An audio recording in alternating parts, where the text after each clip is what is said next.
neza ijambo rivuga ngo tindana n'Imana kurusha uko wagatindanye n'abantu. Tindana n'Imana kurusha uko wagatindanye n'abantu. Tindana n'Imana kutawini fo kurusha uko wagatindanye n'abantu. Mbanje kubasuza mu izina rya Yesu. Abakurikiye channel yitwa YESU NIWENZIRA TV. Amahoro y'Imana nabane namwe. Muri akanika kanya ko kubagezaho ikimana ibigambiriye ku bantu bayo. Rero reka tubanze dusenge tangize ino gahunda. Mana yacu Mana ikomeye, Imana rubasha, Imana igira neza bugacya bukira. Amasaha tugiye batwajya mu kiganiro cyo kugira ngo amana abantu bungukire mu ijambo ryawe kandi ubantumyeho.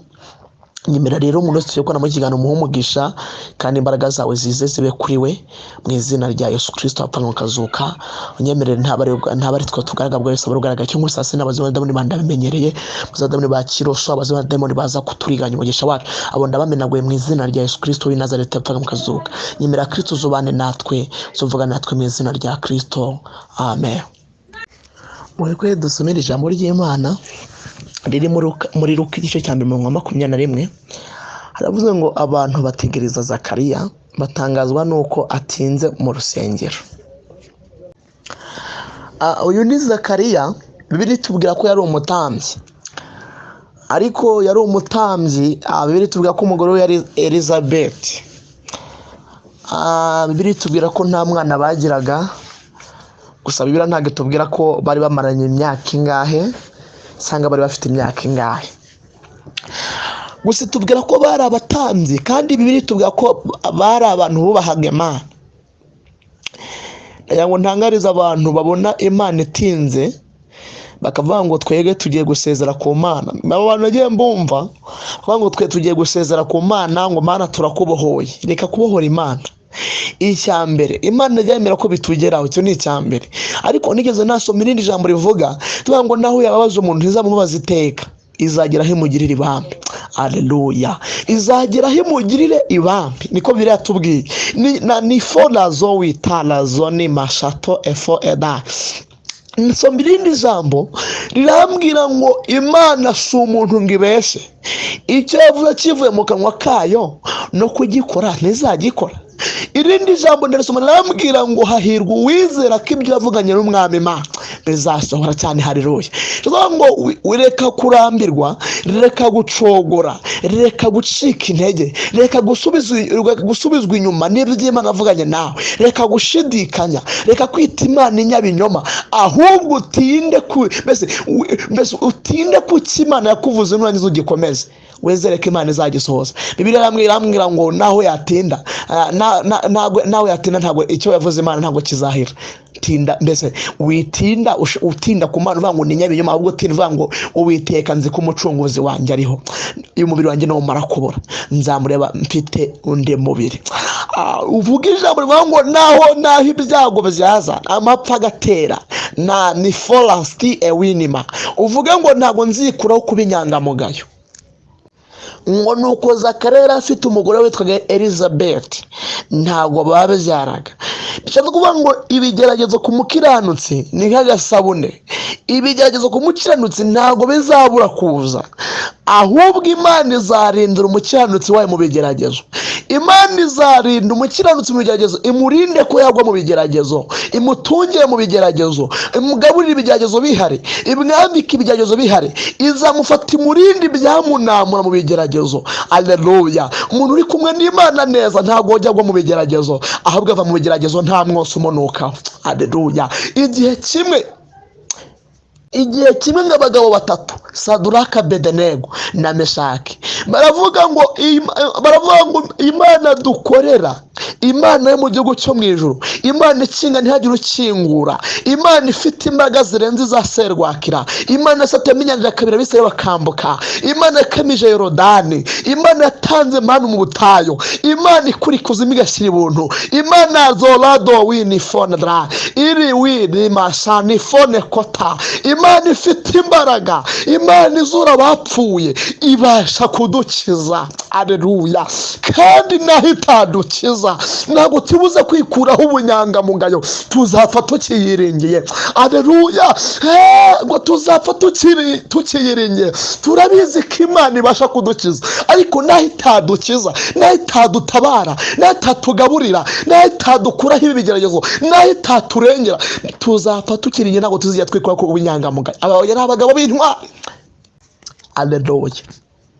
ngo ibigeragezo ku mukiranutsi ntabwo bizabura kuza, kandi nubona uri muri uru rugendo rw'Imana nta bigeragezo ufite, uzisubiremo wigenzura, uzasanga uzaba utaragera ku rugero Imana ishaka. Uzaba utaragera ku rugero Imana ishaka, uzaba utaragera, mbese uzaba utarishimirwa n'Imana nk'uko ibishaka, kuko Imana yakwishimiye mbese iragucura. Ihamagara abaswa ariko ntabwo ikoresha abaswa, niko Imana iteye. Ihamagara abaswa ariko ntabwo ikoresha abaswa. Imana ihamagara abaswa, igiye kwangaza yangaza abaswa, igiye guhamagara ihamagara abasivire, ariko Imana ikoresha abasirikare. Nkuko mu isi abantu bakoresha abasirikare baza kubajyana ku ikosa, niko Imana nayo ibigenza. Niyo ngo Imana ntabwo yagukoresha, Imana ntabwo mbese Imana ntabwo yakwishimira, Imana ntabwo yakurata, Imana ntabwo mbese yakumurika imbere y'abantu itarabanje gucisha ku ifonzo birangize. Aleluya. Ngo bikirangiza birivuze ngo iki? Ngo abantu baza kubyihanganira umwaka wa mbere barihangana, umwaka wa kabiri barihangana, umwaka wa gatatu barihangana. Uyu mugore n'uyu mugabo we bagomeza kubahisha Imana, bagomeza kuririmbira Imana, bagomeza guhanura iby'Imana batumye, bagomeza kuvuga iby'Imana batumye, mbese ntibabye kugira ngo batubure. Aba bantu bagumya kwihangana. Bivuga ngo ibigeragezo nta kizabibuza kuza, ariko umuntu ubizana azabona ishyano ku muntu w'Imana. Kandi ikintu yamaze kubona cyo, uyu muntu w'Imana, Imana ifiteho umugambi. Uyu muntu mbese naho Satani yamugerageza ntacyo azamutwara, azamugerageza ku mubiri, ariko Imana imwimye ubugingo bwe. Iravuze ngo umugerageze ku bintu byose, ariko ubugingo bwe ndabukwimye. Uyu muntu akenshi na kenshi uzamubona arya inica nikize, ariko uyu muntu yagiye kurya aratungurana. Uyu muntu uzamubona Imana yamubanjije ubuzima bwitwa Mara, ariko Imana imuherutse kugera i Kanani. Aleluya. Uyu muntu uzamubona rimwe na rimwe ambese ari mu buzima bwo gupfundikanya, ariko ejo umubone ari gukoresha abantu barenga 5.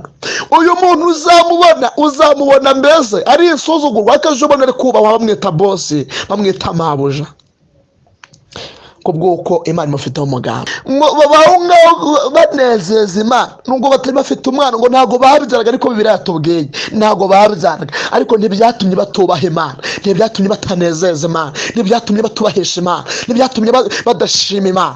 Aleluya. Ntibyatumye badahereza Imana icyubahiro. Ngo uyu mubyeyi witwa Elizabeth n'umugabo we Zakariya ngo bagumya gushima Imana, bagumya guhimbaza Imana nubwo batabyaraga. Ariko wowe umwaka umwe urashira, ukajya guhita wirwanira, ukajya mu bapfumu, ukajya gushaka urubyaro mu bapfumu. Wabona amavuta wisigaga agutukuza, abona atagutukuje, ukajya gushaka imiti ushyiramo kugira ngo bakubone neza. Uri kwirwanira. Umugambi Imana nta muntu ushakira inzira, umugambi w'Imana wishakira inzira cyane. Haleluya. Ngo nuko ngo hari igihe cyageraga ngo bagakora ubufindo, bamara gukora ubufindo bukorwa ku muntu runaka, akaba rujya gutambira Abisiraheli. Ngo bakoze ubufindo bugwa kuri Zakariya. Nari mvuze ngo nawe uyu mwaka utararangira, Imana ikora ubufindo bari bugwaho, ubutabazi bw'Imana bukuzeho. Nari mvuze ngo nawe ubufindo bukugweho, ukora ubukwe mu izina rya Yesu, Imana iguce urwo ruzingo. Nari mvuze ngo ubufindo nawe bukugweho, ubwo burwayi umaranye iminsi urwayo, Imana ibugukize mu izina rya Yesu. Nari mvuze ngo nawe ubufindo bukugweho, byabonaga bidahinduka bihinduke mu izina rya Yesu. Nari mvuze ngo nawe ubufindo bukugweho, nawe ubona akazi nk'abandi mu izina rya Yesu. Narita lazo wini fone masatola stifone dra ni wini masatopene stance. Nari mvuze ngo ubufindo bukugweho mu izina rya Yesu. Ngo nuko ubufindo bucimara kumugwaho, yinjira mu rusengero aje gutambira Abisiraheli. Ngakihagera hacakirana na marayika. Bivuga ngo mu rusengero harimo ayo hatinze uhura na marayika. Neza ijambo rivuga ngo tindana n'Imana kurusha wagatindanye n'abantu. Tindana n'Imana kurusha uko wagatindanye n'abantu. tindana n'Imana kutawini fo kurusha uko agatindanye n'abantu. Ngo Zakariya atinda imbere y'Imana, haleluya, ngaratinda.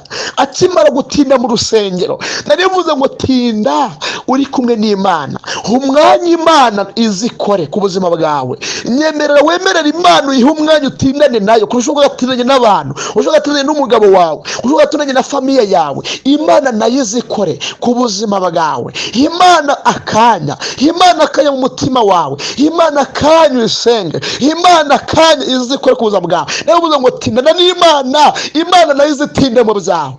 Zakariya aratinda. Narinze ijambo ngo tindana n'Imana mu rukore, mu nyamasengesho, tindana n'Imana.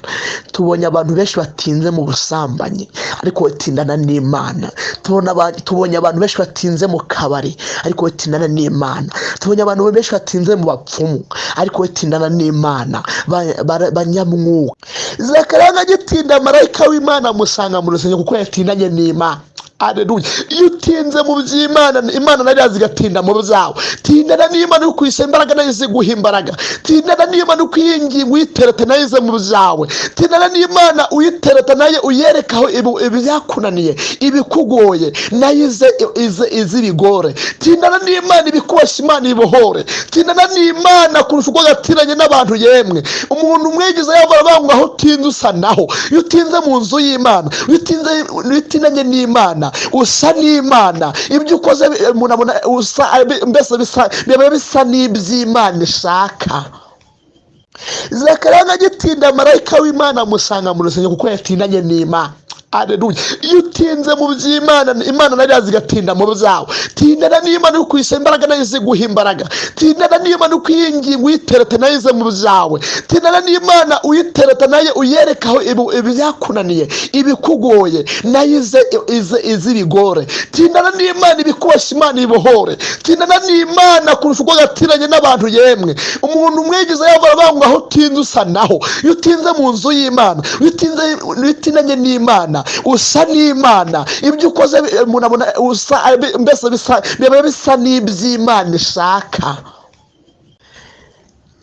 Mureke dusenge Imana, mbasengere. Mana, ndasenze mu izina rya Yesu. Nari mpamagaye imbaraga z'Imana ku bantu bawe. Nari maze kurere benefone style. Wari umwe ngo nimbabwire batindane nawe kurusha uko gatindanye n'abantu.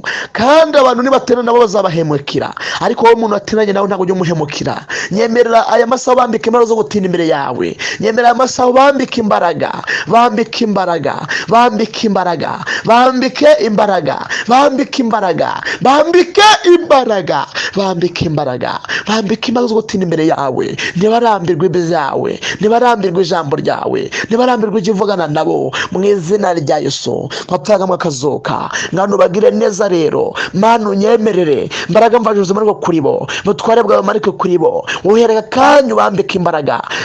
Unyemerere bagure mu buryo bw'umwuka, mu buryo bw'umubiri, kandi bafate bakomeze bahimamba y'urugendo. Mu izina rya Kristo Yesu Nazareti ndagushimira ko Yesu byumvise kandi kubikoze. Naganza muri we cyane rero, ngomeze kubagura imakuzagura ya besi, ngomeze kubateza intambwe mu buryo bw'umwuka, mu buryo bw'umubiri. Byambaje nizeye kubwa Kristo kiranuka. Amen. Mwakeneza amagambo, mwakeneza ijambo ry'Imana.